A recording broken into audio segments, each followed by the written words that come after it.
बाप और बेटा रुहुल कुद्दुस के नाम पर आमीन। जिंदा खुदावंद का जिंदा कलाम। अरमिया नबी की किताब उसका 2 बाब। बेवफा दुल्हन। और खुदावंद मुझ से हम कलाम हुआ और कहा, जा और यरूशलेम के कानों में पुकार कर कह के खुदावंद यूं फरमाता है, मैंने तेरे लड़कपन की उल्फत और तेरे ब्याह की मोहब्बत को याद रखा है, जब तू बियाबान में यानी ऐसी ज़मीन में जहाँ खेती नहीं मेरे पीछे चलती थी। इस्राएल खुदावंद का मुकद्दस और उसकी अफजाइश का पहला फल था। जितने उसे खा जाते थे वो सब मुजरम ठहरे, उन पर आफत आती थी। यूं खुदावंद का फरमान है, ऐ यकूब के घराने और ऐ इस्राएल के घराने के तमाम खानदानों, खुदावंद का कलमा सुनो। खुदावंद यूं फरमाता है कि तुम्हारे बाप दादा ने मुझ में कौन सी बेइंसाफी पाई कि मुझसे दूर हो गए और बत्तालत की तलकीद की और बातल हो गए, और नहीं कहते थे कि खुदावंद कहाँ है जो हमें मुल्क मिस्र से निकाल लाया और बियाबान में हमारे साथ चला।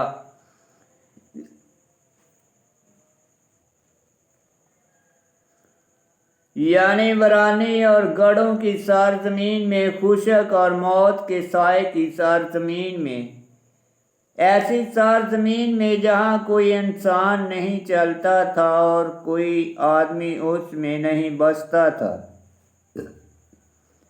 मैंने तुम्हें जरखेज सरजमीन में दाखिल किया था कि तुम उसके फल और उसकी अच्छी चीज़ें खाओ, लेकिन जब तुम दाखिल हुए तो तुमने मेरी सरजमीन को नापाक किया और मेरी मराज को मकरू बनाया। काहन नहीं कहते थे कि खुदावंद कहाँ है, और शरीयत के मुहाफ़िज़ीन ने मुझे ना जाना, और चरवाहे मुझसे सरकशी करते थे और अंबिया बाल में पेशनगोई करते थे और उन चीज़ों के पीछे जाते थे जिनका कुछ फ़ायदा नहीं। यूं खुदावंद का फरमान है, इसलिए मैं तुमसे झगड़ूंगा और तुम्हारे बेटों के बेटों से झगड़ूंगा। कतीम के जज़ीरों की तरफ पार जाओ और नज़र करो और कंधार में भेज कर खूब गौर करो और देखो, क्या कभी ऐसी बात वाक़या हुई?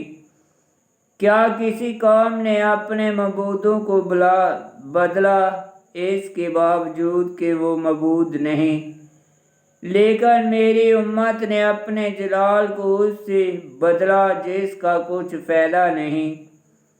ऐ अफ़लाक, इस बात पर तजब करो और बशिद्दत हैरान हो और बहुत मस्तरब हो। यूं खुदावंद का फरमान है,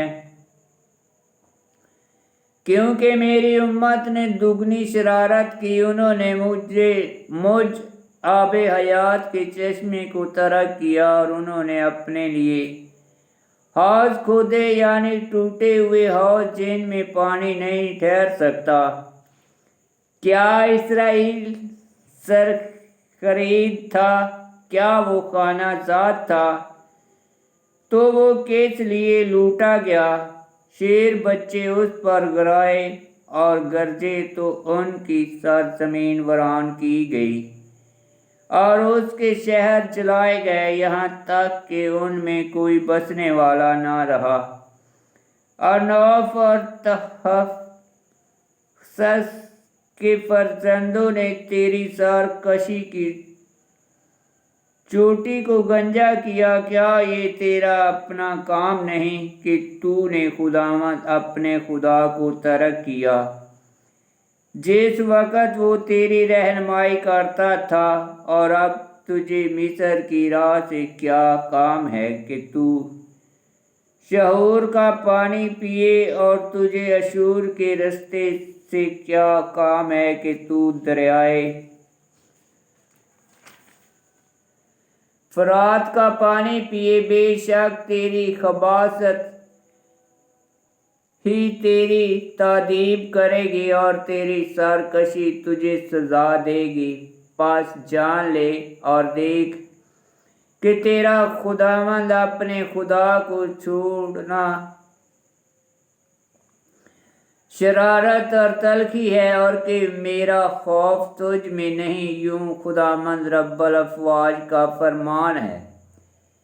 क्योंकि मुद्दत से तूने अपना झूला तोड़ा और अपने बंधन काट डाले, और तूने कहा कि मैं खिदमत ना करूँगी, जबकि हर एक ऊंची पहाड़ी पर और हर एक सब्ज़ दरख्त के नीचे तू ज़ानिया की तरह लेटी।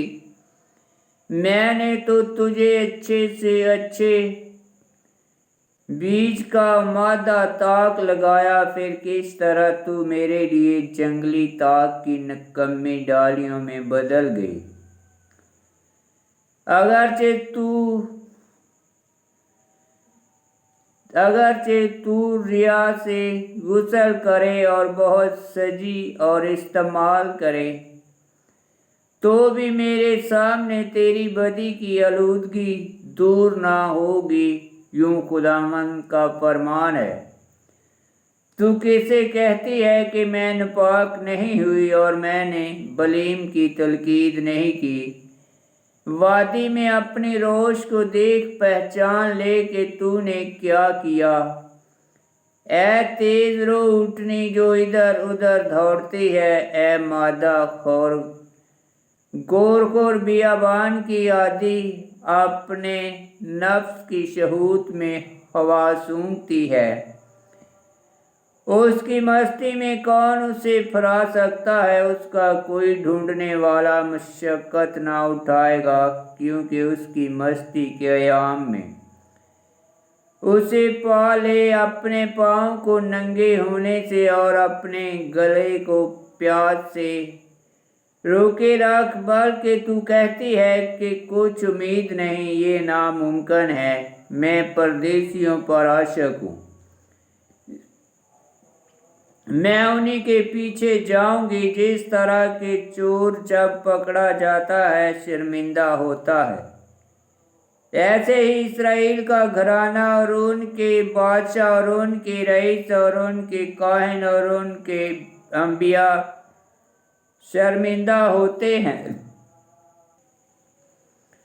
जो लकड़ी से कहते हैं कि तू मेरा बाप है, और पत्थर से कि तूने मुझे पैदा किया, क्योंकि वो मुझे मुंह नहीं बल्कि पुश्त दिखाते हैं, और फकत अपने दुख के वक़्त कहते हैं कि उठ और हमें बचा।